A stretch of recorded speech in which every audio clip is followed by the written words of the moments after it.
শেখ হাসিনার ছত্রছায়ায় ডিবি হারুন, রাষ্ট্রীয় সন্ত্রাস ও কোটি কোটি টাকার দুর্নীতি। বিস্তারিত থাকছে ডেস্ক রিপোর্টে।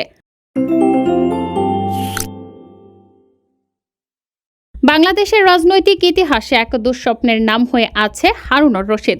ঢাকা মহানগর গোয়েন্দা পুলিশের ডিবি প্রধান থাকাকালে তিনি যে দমন নীতি চালিয়েছেন তা আজও মানুষকে শিহরিত করে।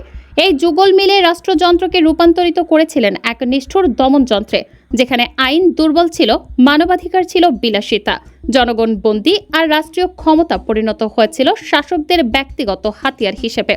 শেখ হাসিনা তখন ক্ষমতা আঁকড়ে ধরেছিলেন লৌহ মুষ্টি দিয়ে। তার একমাত্র লক্ষ্য ছিল ক্ষমতা টিকিয়ে রাখা। এ লক্ষ্য পূরণে তিনি খুঁজেছিলেন এমন কাউকে যিনি নির্বিচারে বিরোধীদের দমন করতে সক্ষম হবেন, আইন অমান্য করে শাসক গোষ্ঠীর ইশারায় কাজ করবেন। সেই সুযোগই কাজে লাগান হারুনুর রশিদ।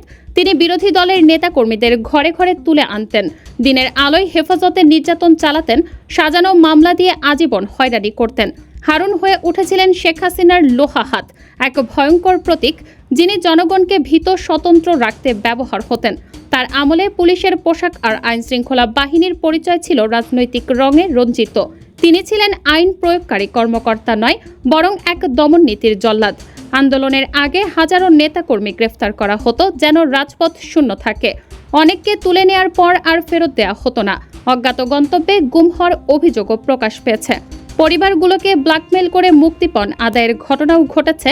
এমন ভয়াল পরিবেশে মানুষ পুলিশের নাম শুনলেই আতঙ্কে কেঁপে উঠত। হারুনের কুকীর্তির তালিকা দীর্ঘ হলেও কখনো তাকে জবাবদিহির মুখোমুখি হতে হয়নি, কারণ শেখ হাসিনা তাকে ব্যবহার করতেন। সমালোচনার ঝড় উঠলেও তাকে সরানো হয়নি, বরং দায়িত্ব ও পদোন্নতিতে পুরস্কৃত করা হয়েছে। তিনি ছিলেন শেখ হাসিনার রাজনৈতিক টিকে থাকার মূল দমন প্রকল্পের প্রধান কারিগর। তাই বোঝা যায় হারুন একা নয়, তার প্রতিটি অপরাধের পেছনে ছিল শেখ হাসিনার ছত্রছায়া। ব্যক্তিগত লোভ লালসার অভিযোগও কম নয়। ব্যবসায়ীদের কাছ থেকে চাঁদা আদায় করা, টেন্ডার নিয়ন্ত্রণ করে দলীয় লোকদের সুবিধা দেয়া এবং ব্যক্তিগত প্রতিশোধ নিতে পুলিশি ক্ষমতা ব্যবহার, এগুলো তাকে পরিণত করেছে এক রাষ্ট্রীয় গ্যাং লিডারে।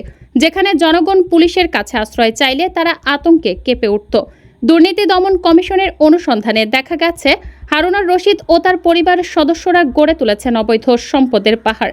হারুন নিজেই প্রায় 17,51,00,000 টাকা, স্ত্রী শিরিন আক্তার প্রায় 10,76,00,000 টাকা এবং ভাই এবিএম শাহরিয়ার প্রায় 12,96,87,000 টাকার সম্পত্তির মালিক।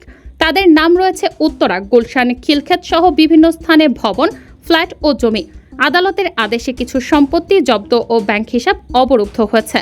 যুক্তরাষ্ট্রে তাদের বাড়ি ও আন্তর্জাতিক নাগরিকত্বের বিষয়ও তদন্তের আওতায় এসেছে। এই সম্পদ অর্জনের পেছনে ছিল পুলিশি ক্ষমতার অপব্যবহার, রাজনৈতিক প্রতিশোধ এবং জনমতের ওপর প্রভাব বিস্তার। অর্থাৎ জনগণকে দমন ও ভীতি সৃষ্টি করে কোটি কোটি টাকা অর্জিত হয়েছে।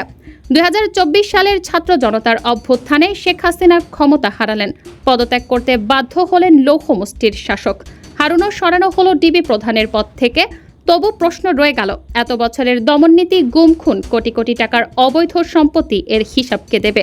আজ শেখ হাসিনা আর প্রধানমন্ত্রী নন, হারুনও আর ডিবি প্রধান নন। তবে তাদের যুগল নাম উচ্চারণ করলেই জনমনে শীতল স্রোত বয়ে যায়। তারা মিলে বাংলাদেশে প্রতিষ্ঠা করেছিলেন রাষ্ট্রীয় সন্ত্রাস ও অবৈধ সম্পদের এক অন্ধকার অধ্যায়। ইতিহাসের আদালত নির্মম। একদিন নিশ্চয়ই প্রশ্ন তুলবে, কেন শেখ হাসিনা এক জল্লাদকে আশ্রয় দিয়েছিলেন? কেন হারুন রাষ্ট্রের আইনকে নিজের হাতিয়ার বানিয়ে জনগণের রক্ত ঝরালেন এবং কোটি কোটি টাকার অবৈধ সম্পদ অর্জনে কে দায়ী? এই অধ্যায়ের রায় চিরকাল জনমনে ভয়াবহ কলঙ্ক হয়ে থাকবে। News desk, Bangladesh news today.